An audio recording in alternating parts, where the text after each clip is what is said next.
Hello and welcome guys आपके अपने channel grow with Maurya Amit में। आज मैं आपको chapter number 4 class 12 physics chapter number 4 का रिवीजन कराने वाला हूं और इसमें मोस्ट इम्पॉर्टेंट डेरिवेशंस मैं हर टॉपिक के करा रहा हूं। तो ये पार्ट 1 है, ये काफी थोड़ा सा बड़ा टॉपिक है, इसलिए इसके दो पार्ट रहेंगे, गतिमान आवेश और चुंबकत्व में। तो सबसे पहले इसमें आता है चुंबकीय क्षेत्र। तो चुंबकीय क्षेत्र क्या होता है? मान लो ये एक चुंबक है, तो किसी चुंबक के चारों ओर का वह क्षेत्र, तो यहां से इस पे क्या निकल रहे होंगे? चुंबकीय क्षेत्र रेखाएं। और चुंबकीय क्षेत्र रेखाएं नहीं है तो क्या है, अगर आप यहाँ पे कोई भी चुंबकीय सुई रखोगे तो उस पे एक बल आघूर्ण फील होता है। यानी किसी चुंबक के चारों ओर का वह क्षेत्र जिसमें रखी किसी चुंबकीय सुई पर एक बल आघूर्ण आरोपित होता है, उसको हम क्या बोलते हैं? उसको हम चुंबकीय क्षेत्र बोलते हैं। अब अगर आप यहाँ पे चुंबकीय सुई को रख दो तो वो एक निश्चित दिशा में घूमकर ठहर जाएगी, किसी एक निश्चित दिशा में घूमकर ठहर जाएगी। आप यहाँ पे रखोगे तो ऐसे हो जाएगी, ऐसे। तो आप किस डायरेक्शन में रख रहे हो, इस हिसाब से घूमकर ठहर जाएगी। तो चुंबकीय क्षेत्र क्या है? किसी चुंबक के चारों ओर का ये पूरा मान लो क्षेत्र है। तो अगर इस क्षेत्र में किसी चुंबकीय सुई को लाओ, अगर यहाँ पे रहोगे तो डिफ्लेक्शन नहीं होगा, चुंबकीय सुई पे कोई डिफ्लेक्शन नहीं होगा। तो ये किसी चुंबक के चारों ओर का वह क्षेत्र होता है जिसमें अगर कोई चुंबकीय सुई है तो उस पर एक बल आघूर्ण आरोपित होगा, और जिसकी वजह से क्या होगा, वो किसी पार्टिकुलर डायरेक्शन में, यानी यहाँ पर रखोगे तो ऐसे, यानी एक पार्टिकुलर डायरेक्शन में निश्चित दिशा में ठहरती है, मतलब रुक जाएगी, इस डायरेक्शन में रुक जाती। इससे रिलेटेड अब बहुत सारे नियम मतलब प्रयोग किए गए। साइंटिस्ट थे ऑस्टेड ने 1820 ईस्वी में क्या किया था कि तार लिया एक तार लिया, उस पे बैटरी लगाई और उसके पास चुंबकीय सुई को रख दिया। उन्होंने 3 केसेस किए थे। पहले केस में क्या था कि बैटरी में वो जैसे थी, बैटरी ऑन नहीं की गई, बटन दबाई नहीं गई, ओपन सर्किट था, तो कोई भी डिफ्लेक्शन नहीं फील हुआ। जैसे ही हमने इसमें धारा प्रवाहित की इस डायरेक्शन में, तो चुंबकीय सुई में क्या हुआ? डिफ्लेक्शन हो गया, ऐसे।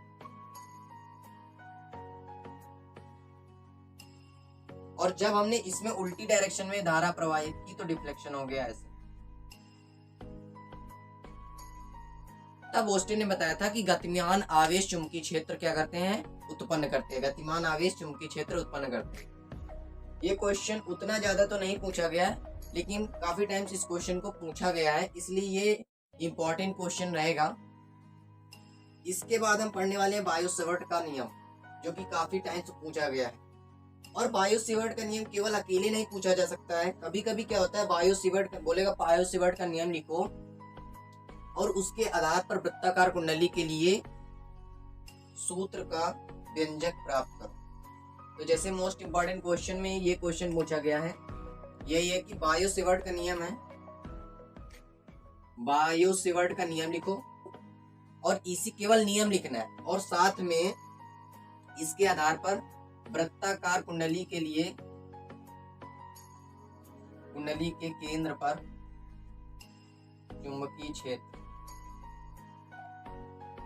तो सबसे पहले हम क्या करेंगे, हम यहाँ पे हो सकता है बायो सेवर्ट के नियम का डेरिवेशन भी भेज दे, इसलिए हम पहले बायो सेवर्ट के नियम का डेरिवेशन करेंगे, फिर हम वृत्ताकार कुंडली के केंद्र पर चुंबकीय क्षेत्र भी निकालेंगे। तो सबसे पहले हम बायो सेवर्ट के नियम को प्रूव करते हैं। तो बायो सेवर्ट ने क्या बोला था? जो ऑस्टेन बोला था कि गतिमान आवेश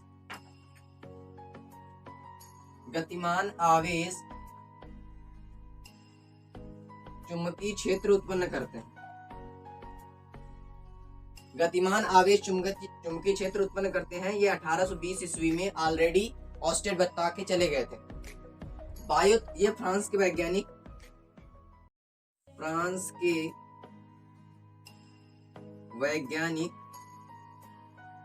बायो तथा सेवर्ट ने चुंबकीय क्षेत्र इससे रिलेटेड कि कोई धारावाही चालक क्या चुंबकीय क्षेत्र उत्पन्न कर सकता है? धारावाही चालक पर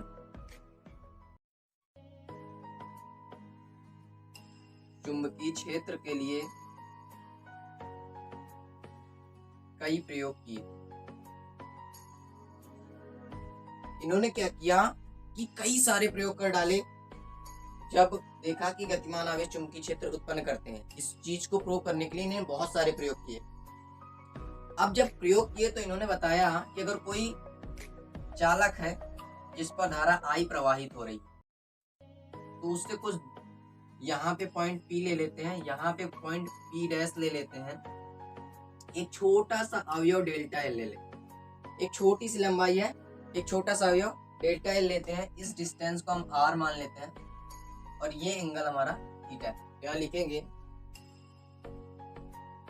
अवयव डेल्टा L के कारण,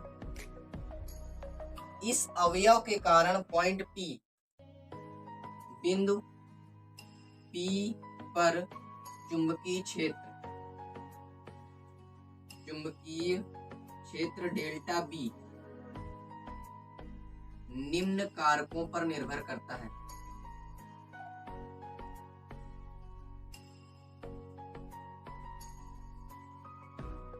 चलो ठीक है, ये बात हमने मान ली। तो इसके सबसे पहले हमें डायरेक्शन पता होना चाहिए कि यहाँ पे चुंबकीय क्षेत्र कैसा होगा, यहाँ पे चुंबकीय क्षेत्र। तो आप एक स्क्रू नियम से लगा सकते हैं डायरेक्शन। जैसे करंट ऊपर की ओर है तो ऐसे, करंट ऊपर की ओर है तो ऐसे घूम के आएगा करंट, तो इधर अंदर की ओर जाएगा, फिर इधर बाहर की ओर निकलेगा। ये अंदर का साइन होता है, ये पॉइंट के अंदर बाहर का साइन होता है। लेकिन अगर हमें डायरेक्टली पता करना है हमें क्या करना है, हमें बाएं हाथ का, वो दाएं हाथ के हथेली का नियम यूज करना है। दाएं हाथ का हथेली का नियम क्या होता है? दाएं हाथ को अपने देखना है, तो दाएं हाथ को सारी अंगुलियां एक तरफ, अंगूठा एक तरफ। तो अब हमें क्या करना है, अंगुलियों को ध्यान नहीं देना है, हमें सिर्फ अंगूठे को देखना। अंगूठे को उस डायरेक्शन में रखो जिस डायरेक्शन में करंट हो। तो करंट ऊपर की ओर है तो हमने अंगूठे को ऊपर की ओर रखा ऐसे। फिर देखना ऐसे, तो हथेली से जो धक्का देने की दिशा है वही क्या होती है, चुंबकीय क्षेत्र की दिशा होती है। तो हथेली कैसे जा रही है, अंदर की ओर। अब इसी चीज से हम चेक करते हैं कि अगर इधर साइड तो इनसाइड हो गया, हथेली अंदर की ओर, तो चुंबकीय क्षेत्र भी अंदर की ओर। अब इधर देखते हैं, इधर देखने के लिए हम क्या करेंगे, ऐसे। तो इस पे करंट है ऐसे, तो बाहर की ओर आ रहा है, तो यहाँ पे अंदर की ओर, यहाँ पे बाहर की ओर चुंबकीय क्षेत्र होगा। अब यहाँ पे जो डेल्टा बी होता है निम्न कारकों पर निर्भर होता है। इसका पहला पॉइंट क्या है, डेल्टा बी चालक में बहने वाली धारा I के अनुक्रमानुपाती होता है, यानी डेल्टा बी प्रोपोर्शनल I। यहाँ पे इसमें जो धारा बह रही है I, उसके डायरेक्टली प्रोपोर्शनल होगा। दायरा बढ़ाओगे चुंबकीय क्षेत्र बढ़ जाएगा, दायरा घटाओगे चुंबकीय क्षेत्र घट जाएगा। दूसरा, ये जो चुंबकीय क्षेत्र है ये चालक के अवयव, ये जो छोटा सा एलिमेंट डेल्टा एल है, अवयव डेल्टा एल के अनुक्रमानुपाती होता है, यानी डेल्टा एल जितना बढ़ाओगे चुंबकीय क्षेत्र उतना ही बढ़ेगा। इसके बाद हम देखते हैं कि ये एंगल थीटा भी है, थीटा पे भी डिपेंड करता है, वो भी डायरेक्टली। तो यहाँ लिखेंगे डेल्टा बी अवयव तथा अवयव को P बिंदु से मिलाने वाली रेखा के बीच बने कोण की ज्या के अनुक्रमानुपाती होता है।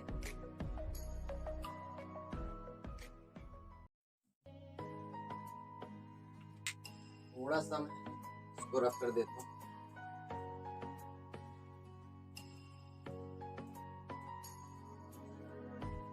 तो अनुक्रमानुपाती होता है किसके, इन दोनों के बीच में डेल्टा एल है और पी बिंदु से दूरी, उनके बीच में जो एंगल बनता है थीटा है, तो उसकी ज्या क्या होती है, साइन थीटा, तो प्रोपोर्शनल होता है, डायरेक्टली प्रोपोर्शनल। और अवयव की पी बिंदु से दूरी के वर्ग के व्युत्क्रमानुपाती होता है।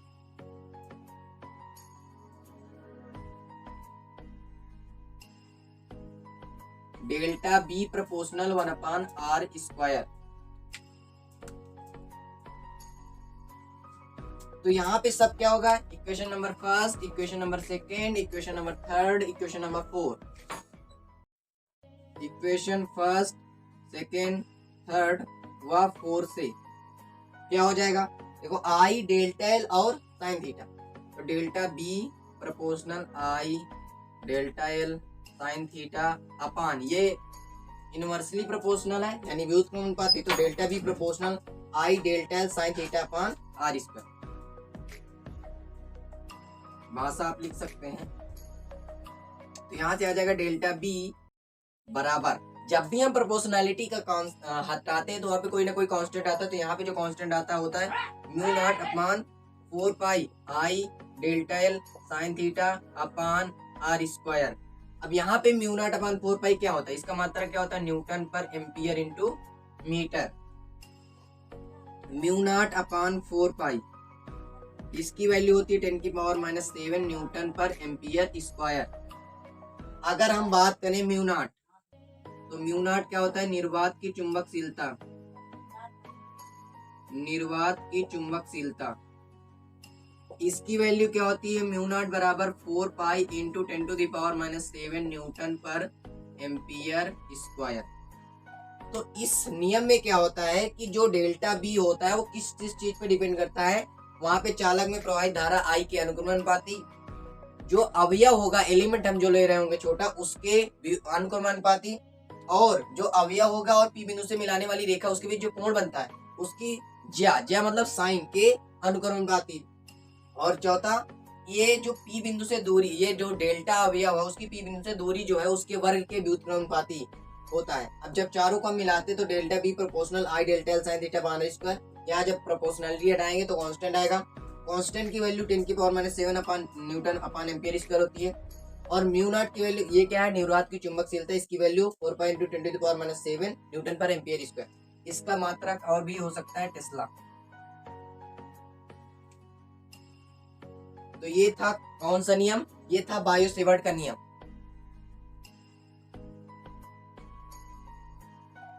तो आपको बायो-सेवर्ट का नियम रखना है। ज्यादातर इसमें ये नहीं पूछता कि बायो-सेवर्ट का नियम का प्रूव करो, ज्यादातर ये पूछेगा कि बायो-सेवर्ट के नियम से वृत्ताकार धारावाही कुंडली के केंद्र पर चुंबकीय क्षेत्र निकालो, या अनंत लंबाई के चुंबकीय क्षेत्र की तीव्रता ज्ञात करो। तो कुछ भी पूछ सकता है, लेकिन आपको ये आना चाहिए, क्योंकि आपसे अगर पूछेगा, क्योंकि अगर दोनों पूछता है तो 5 नंबर पे पूछेगा, ऐसे तो सिर्फ 3 नंबर पे ही पूछेगा। क्योंकि कभी कभी क्या होता है, कभी कभी केवल वृत्ताकार कुंडली के कारण चुंबकीय क्षेत्र को पूछ लेता है, इसलिए ध्यान रखेंगे। अब कभी कभी इसमें पूछ लेगा कि ये जो हमने नियम दिया, इसमें हमने चुंबकीय क्षेत्र निकाला, इसकी दिशा कैसे पता करोगे। तो मैंने हमें बताया इससे दाएं हाथ की हथेली के नियम से। किससे पता करेंगे, दाएं हाथ की हथेली के नियम से पता करेंगे। अगर आपने गलती से बायां हाथ यूज कर दिया तो डायरेक्शन चेंज हो जाएगी। आपको यूज कौन सा करना है, राइट हैंड, यानी दाएं हाथ की हथेली के नियम से आप इसके जो डायरेक्शन है उसको ज्ञात करेंगे। डायरेक्शन बहुत ज्यादा इंपॉर्टेंट है इसमें। अब बात करते धारावाही वृत्ताकार लूप के कारण चुंबकीय क्षेत्र, लूप के केंद्र पर चुंबकीय क्षेत्र की तीव्रता।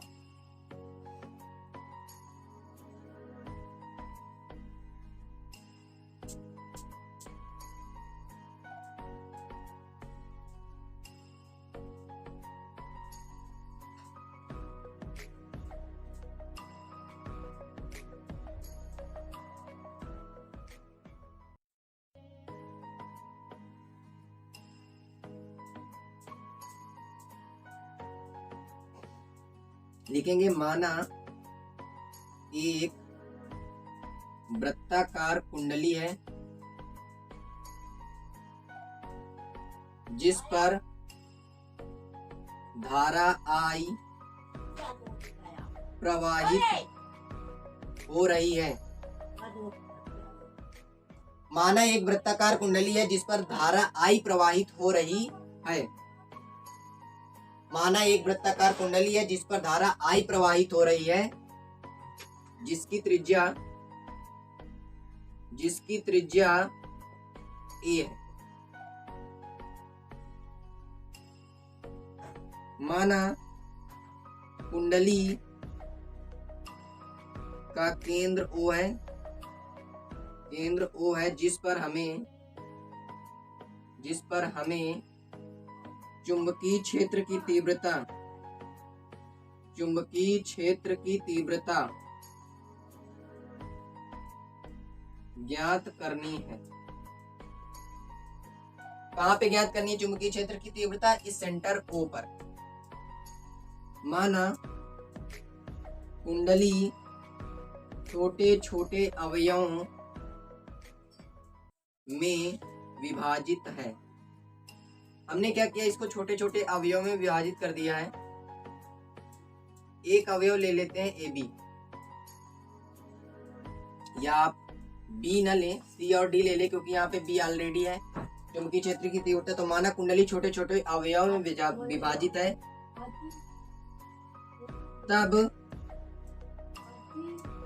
तब छोटे अवयव डेल्टा L के कारण चुंबकीय क्षेत्र की तीव्रता तो क्या हो जाएगी, डेल्टा B बराबर mu nought upon 4 pi I delta L sign theta upon R square. यहाँ पे I प्रवाहित हो रही है धारा, अगर इधर से जा रही है, इधर निकल रही है, यहाँ पे धारा ऐसे आएगी, तो डेल्टा B बराबर mu nought upon 4 pi I delta L sign theta upon R square. ये किसका नियम है? बायो-सेवर्ट का नियम। किसी भी छोटे अवयव के कारण किसी पॉइंट P पे चुंबकीय क्षेत्र कैसे निकालेंगे? सीधे बायो-सेवर्ट के नियम से। तो यहाँ पे डेल्टा B आ गया mu nought upon 4 pi I delta L sign theta upon R square. अब देखो हर पॉइंट पे अगर हम B और किसकी दिशा देखें, डेल्टा L की, तो यहाँ पे अगर हम पॉइंट लें तो मान लो यहाँ पे ये DL है, B की डायरेक्शन और DL की डायरेक्शन हमेशा कैसी होगी, ये B होगा ऐसे, तो DL ऐसे। देखो यहाँ पे अगर इस पॉइंट पे आप देखो तो B ऐसे होगा, ऐसे, DL ऐसे, यानी हर पॉइंट पे जो दिशा उनके बीच का एंगल है वो 90 डिग्री है। B व डेल्टा L के बीच का कोण प्रत्येक जगह 90 डिग्री है, अतः डेल्टा B बराबर mu nought upon 4 pi I delta L upon R square. और यहाँ पे साइन 90 की वैल्यू क्या होती है? 1। तो यहाँ पे लिख देंगे डेल्टा B बराबर mu nought upon 4 pi I delta L upon R square. तो अगर एक वृत्ताकार कुंडली है और उसकी त्रिज्या A है, तो उसमें जो छोटा अवयव हमने डेल्टा L लिया है, किसी छोटे अवयव के कारण जो चुंबकीय क्षेत्र की तीव्रता होगी वो कैसे निकालेंगे? बायो-सेवर्ट के नियम से। डेल्टा B बराबर mu nought upon 4 pi I delta L sign theta upon R square. B vector बराबर डेल्टा L के बीच का कोण है, क्या होता है, हर जगह पे 90 है, इसलिए डेल्टा B साइन 90 की वैल्यू क्या होती है? 1। तो डेल्टा B बराबर mu nought upon 4 pi I delta L upon R square. थोड़ा सा हम रफ कर देते हैं।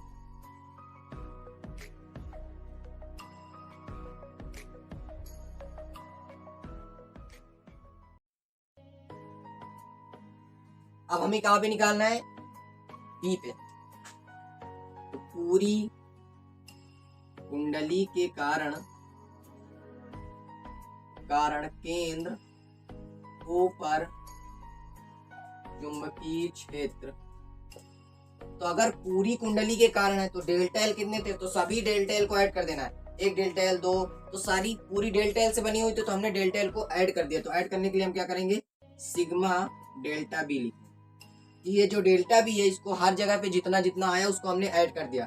तो बी बराबर हो जाएगा सिग्मा, इसको पुट कर दो डेल्टा बी की जगह, mu not upon 4 pi I delta L upon R square. तो यहाँ से बी आ जाएगा mu not upon 4 pi I upon R square into sigma delta L. अब सिग्मा डेल्टा एल की जगह लिखोगे क्या, तो इसकी पूरी लंबाई लिखनी है हमें। तो लंबाई कैसे निकालेंगे भाई, एक वृत्त है, वृत्त का जो अगर लंबाई निकालनी है कि तो उसको लंबा कर देंगे, तो लंबा क्या होता है परिधि। तो यहाँ से हम परिधि पुट कर देंगे, तो बी बराबर mu not upon 4 pi I upon R square into 2 pi A. शायद हमने त्रिज्या ए ली थी, त्रिज्या ए ली थी इसलिए ए रखेंगे।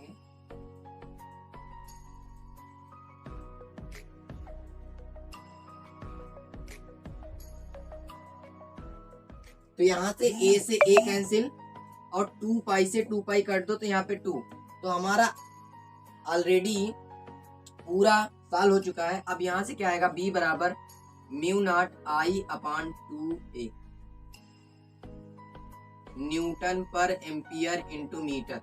ये हमारा कोई वृत्ताकार कुंडली है, उसके केंद्र पर, उस पर अगर कोई धारा बह रही तो उसके केंद्र पर जो चुंबकीय क्षेत्र होता है बी बराबर mu naught I upon 2a।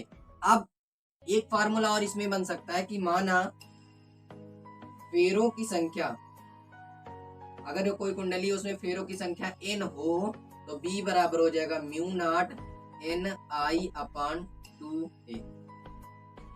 अगर इसमें फेरों की संख्या, इस कुंडली में फेरों की संख्या n हो गई तो b बराबर mu not n I upon 2a हो जाएगा। तो ये थर्ड था जो मोस्ट इंपॉर्टेंट है आपके लिए, कि ये तो बहुत ज्यादा इंपॉर्टेंट है, लगभग हर वर्ष पूछा गया है ये। 2016, 17, 18, 19, 16, 17, 18, 19 और 13 में भी पूछा गया। 2013, 16, 17, 18, 19 में ये क्वेश्चन पूछा जा चुका है।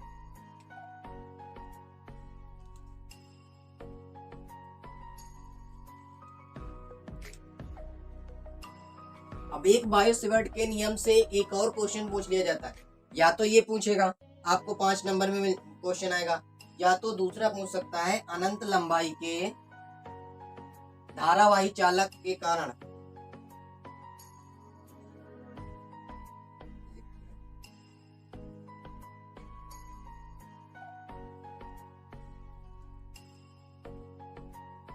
अनंत लंबाई के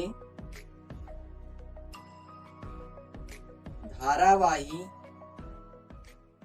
चालक के कारण r दूरी पर चुंबकीय क्षेत्र की तीव्रता निकालना है। चालक से r दूरी पर चुंबकीय क्षेत्र की तीव्रता।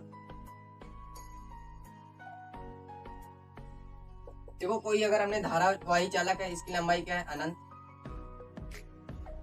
ये पॉइंट P है, तो लिखेंगे माना एक अनंत लंबाई का धारावाही चालक है जिस पर धारा I प्रवाहित हो रही है।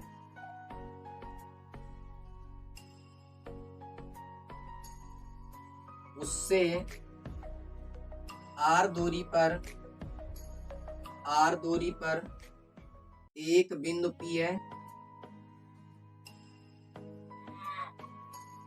जिस पर चुंबकीय क्षेत्र की तीव्रता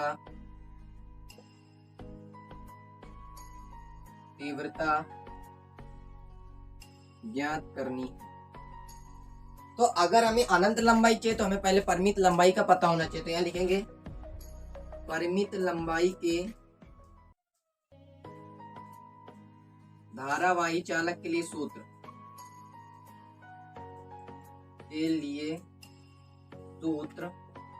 ये क्या होता है, mu not upon 2 pi I upon R कोष्ठक पे sine theta 1 plus sine theta 2।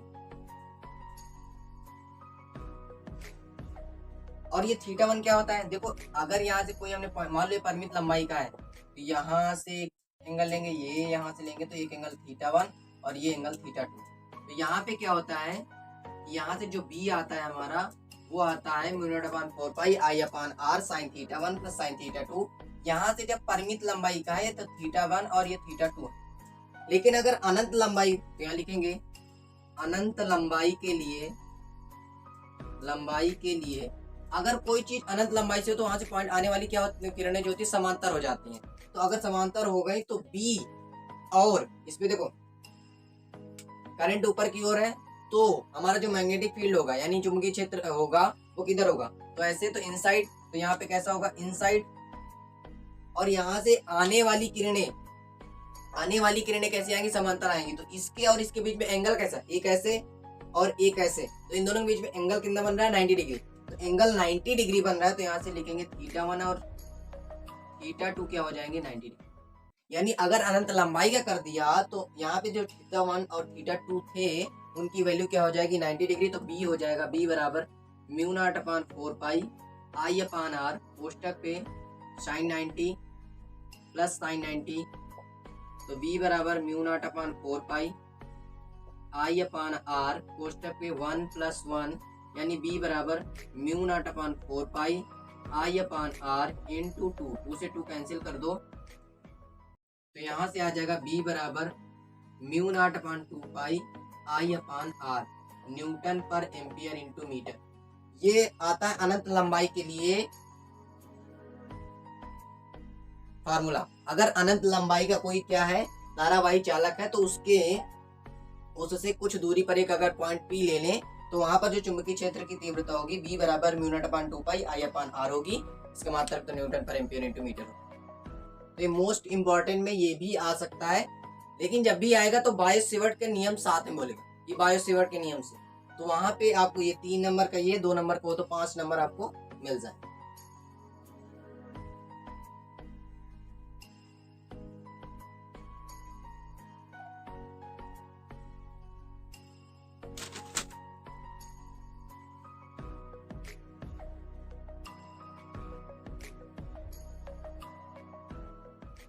इसके बाद आता है एम्पियर का परिपथीय नियम, बहुत ही ज्यादा important. V V V P I तो एम्पियर का परिपथीय नियम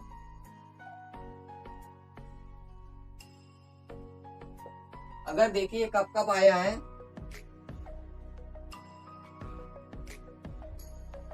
15, 16, 19, 15, 16, 17, 19, 15 में भी आएगा, 16 में भी आया, 17 में भी आएगा, 19 में भी आया। और इसमें एक इम्पॉर्टेंट चीज ये है कि ये अकेला नहीं आता है, अनंत लंबाई के धारावाही तार के कारण चुंबकीय क्षेत्र साथ में पूछ सकता है। तो चलो देखते हैं। तो सबसे पहले हमें पता होना चाहिए कथन क्या होता है, इसका स्टेटमेंट क्या है, एम्पियर के परिपथीय नियम का स्टेटमेंट क्या है। यहाँ लिखेंगे किसी बंद परिपथ की सीमा के अनुदिश, अनुदिश का मतलब क्या हुआ, एक उसी दिशा में, अनुदिश मतलब सेम डायरेक्शन में, चुंबकीय क्षेत्र बी का रेखीय समाकल उसमें बहने वाली ध्यान रखना धारा नहीं लिखना है यहाँ पे, नेट धारा वाली नेट धारा I का म्यू नॉट गुना होता है, यानी integral B dot dl vector बराबर म्यू नॉट। ये स्टेटमेंट है, ये हमें प्रूव करना। तो यहाँ पे डालेंगे उत्पत्ति कैसे करेंगे। तो हमने क्या किया, एक तार ले लिया, तार पे करंट ऊपर की ओर है। तो अगर करंट ऊपर की ओर है तो इस पे जो हमारा मैग्नेटिक फील्ड होगा, जैसे ये है, तो इस पे अगर ये करंट ऊपर की ओर है तो मैग्नेटिक फील्ड चेक करने के लिए ऐसे करेंगे, ये ऐसे घूम के, तो मैग्नेटिक फील्ड ऐसे ऐसे संकेंद्रीय सर्किल की तरह बनेगा। यहाँ पे ऐसे ऐसे, और इसको हम लिखेंगे कैसे, माना इसका नाम दे दो XY एक तार है,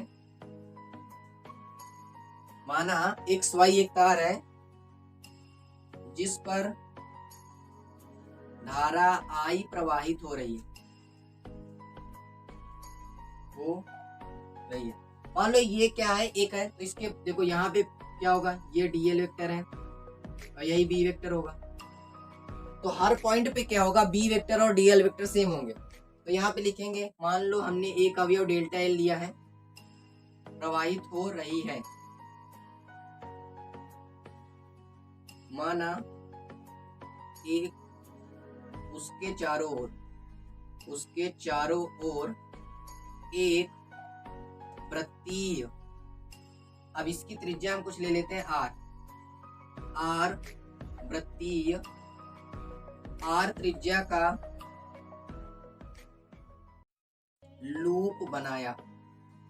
हमने आर त्रिज्या का लूप क्यों बनाया है, क्योंकि इसकी वजह से हमें पता चलेगा कि आर दूरी पे अगर यहाँ पे पॉइंट डीएल है तो इसकी वजह से उसमें बायो-सेवर्ट के नियम लगा सकते हैं कि उस पर कितनी तीव्रता होगी, वहां पे बी कितना निकलेगा। तो हमें डायरेक्टली पता है कि अगर हमें किसी पॉइंट से विद्युत क्षेत्र की तीव्रता निकालनी तो कितनी आती है, तो बी बराबर कितनी आ जाएगी, mu not upon 2 pi I upon R. कहाँ पर, अभी पिछला था वृत्ताकार कुंडली के जो अनंत लंबाई की होती है, क्योंकि ये तार क्या है, अनंत लंबाई का, तो अगर तार है तो उसके किसी पॉइंट पे कुछ दूरी पर निकालेंगे तो बी क्या आएगा, mu not upon 2 pi I upon R, तो ये बी निकल आया। अब क्या है, हम इसको सॉल्व करेंगे, तो integral B vector dot D L vector. अब देखो हर पॉइंट पे बी और डीएल के बीच में लिखेंगे, वृत्त के प्रत्येक बिंदु पर बी व डीएल वेक्टर के बीच कोण क्या है, 0 डिग्री है। तो यहां से क्या आएगा, integral B D L cos theta आएगा। अब अगर एंगल 0 डिग्री है तो कॉस थीटा क्या हो जाएगा, 0 डिग्री। अब मैं कथन को मेट देता हूं, तो यहां से आ जाएगा integral B D L cos 0 degree. अगर कॉस 0 डिग्री आ गया तो यहां से हम लिखेंगे इंटीग्रल आगे बी डीएल, अब कॉस 0 की वैल्यू 1, तो यहाँ पे आएगा बी इंटीग्रल डीएल कॉस 0, यहाँ पे लिख देंगे 1 होता है। अब बी हमें पता है क्या होता है, mu not upon 2 pi I upon R, तो mu not upon 2 pi I upon R. अब हम इंटीग्रल डीएल निकालेंगे, इंटीग्रल डीएल क्या होगा, यहाँ पे यही ध्यान देना है कि इंटीग्रल डीएल क्या होगा। अब एक वृत्तापथ है, अभी हमने वृत्ताकार कुंडली के लिए निकाला था, तो क्या होता है, पूरी हमें डिस्टेंस चाहिए, इस पूरे वृत्ताकार लूप के कारण आगे अगर हमें चुंबकीय क्षेत्र चाहिए तो हमने डीएल डीएल हर पॉइंट में माना, तो उसकी वजह से सबको ऐड करेंगे।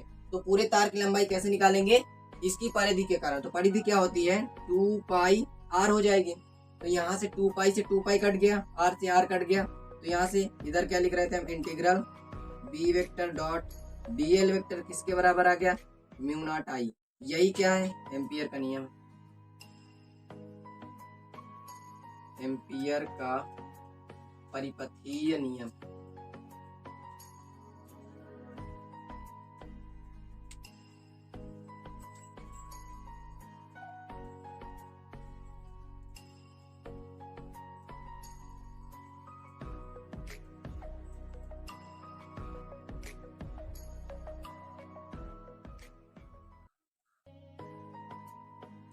अब इसी के कारण आता है अनंत लंबाई के सीधे, अनंत लंबाई के सीधे तार के निकट वैद्युत क्षेत्र, चुंबकीय क्षेत्र की तीव्रता।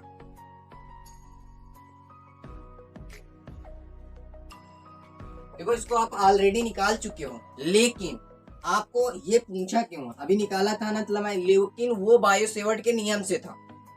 ये किससे निकालना है, एम्पियर के परिपथीय नियम से निकालना है। इसमें एम्पियर के परिपथीय नियम का यूज करना है। यहाँ पे ऐसे सेम तार लेंगे, डिस्टेंस इसकी आर, तो यहाँ पे अगर डीएल ऐसे है तो बी भी ऐसे होगा, बी और डीएल वेक्टर, इस पे करंट आई जा रही है, ठीक है, इस पे करंट आई जा रही है, क्योंकि देखो बी वेक्टर इनसाइड, और हर पॉइंट पे कहीं पे भी पॉइंट अगर लोगे आपके लिए, तो डीएल और बी के बीच में जो एंगल होगा हमेशा 0 डिग्री होगा। यहाँ लिखेंगे माना एक अनंत लंबाई का तार है जिसके चारों ओर हमने एक वृत्तीय आर त्रिज्या का एम्पीरियन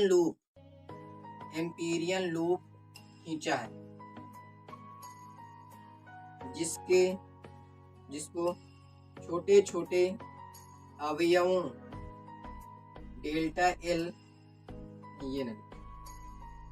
एम्पीरियन लूप खींचा। ठीक है, तो अगर एम्पीरियन लूप खींचा तो हम लिखेंगे एम्पियर के परिपथीय नियम से इसके अंदर से कितनी करंट जाएगी, नेट करंट देखना, तो इसके अंदर से कितनी करंट जाएगी, आई।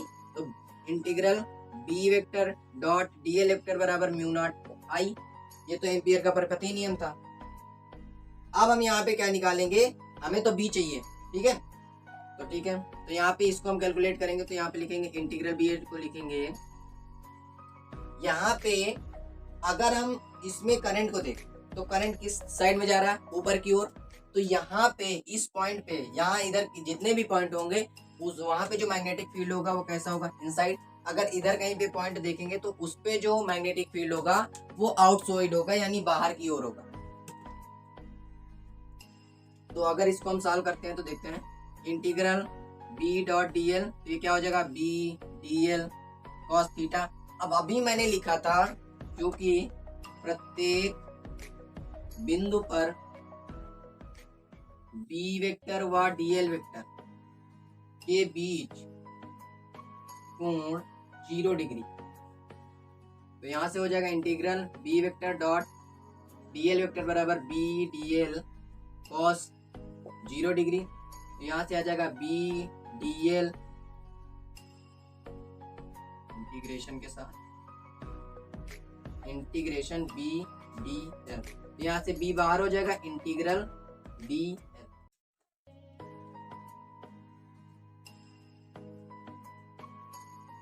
तो जब हमने क्या किया, इसको सॉल्व किया तो बी डी एल एंगल 0 था, तो B D L cos 0 degree हो गया यहाँ पे। तो बी डी एल बचा, कॉस 0 की वैल्यू 1 हो गई।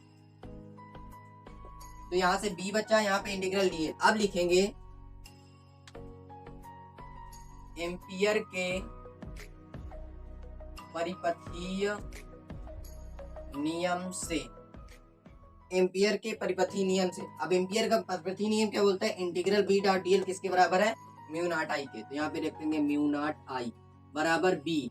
अब बताओ इंटीग्रल डीएल क्या होगा, इंटीग्रल डीएल क्या होगा, पूरे वृत्त के कारण चुंबकीय क्षेत्र निकालना है। तो अवयव कितने मिलेंगे, बहुत सारे मिलेंगे, लेकिन टोटल उसकी लंबाई कितनी हो जाएगी, उसकी परिधि के बराबर। तो यहाँ लिखेंगे 2 पाई आर, लंबाई निकालने के लिए परिधि यूज करेंगे। परिधि में त्रिज्या इंटू 2 पाई, तो बी इंटू 2 पाई आर। तो बी की वैल्यू क्या आ जाएगी, यहाँ से बी बराबर हो जाएगा mu naught I upon 2 pi R, newton per ampere into metre या टेस्ला। देखो कोई भी आप किसी भी तरह से निकालो आएगा वही, लेकिन वहां किस तरीके से पूछा है। जैसे यहाँ पे एम्पियर परिपथीय नियम से पूछा है तो एम्पियर के परिपथीय नियम को यूज करना है। अगर बायो-सेवर्ट के नियम से पूछा है तो बायो-सेवर्ट के नियम से करना है। दोनों क्वेश्चन 5 नंबर के आ सकते हैं। तो आज के लिए इतना ही। और अगर आपको वीडियो अच्छा लगा हो तो आप चैनल को सब्सक्राइब कर लो, जिससे आपको आने वाली नोटिफिकेशन सबसे पहले मिल जाए। और वीडियो को लाइक कर देना और उन बच्चों तक पहुंचा दो जिनके एग्जाम्स आने वाले हैं। और ज्यादा से ज्यादा मॉडल पेपर सॉल्व करने की कोशिश करो। आप 1 शॉट रिवीजन करो और 1 शॉट रिवीजन करने के बाद आप मॉडल पेपर जब आप सॉल्व करोगे तो आपको पता चलेगा कि आप कितना कर पा रहे हो और कितने टाइम में कर पा रहे हो। इससे आपके नंबर बढ़ने के चांसेस बहुत ज्यादा बढ़ जाएंगे। इसलिए आपको मॉडल पेपर सॉल्व करने की जरूरत ज्यादा। आप मॉडल पेपर 3 घंटे पूरे बैठो, उस मॉडल पेपर को सॉल्व करो। इससे पूरे टॉपिक्स पे आपकी फोकस जाएगा। पहले सभी 1 शॉट करो, 1 शॉट देख लेना, लेकिन अभी आप ट्राई कर सकते हो क्योंकि आप पूरा पढ़ चुके हो। ठीक है, इसलिए thanks for watching this video. और अगर आपको ये सीरीज महाभारत सीरीज जो चल रही है पूरे फिजिक्स को 18 दिन में समाप्त करने की, अगर आप इसको देखोगे तो आपके नंबर 100% इंक्रीज जरूर हो। ठीक है, so guys please well done.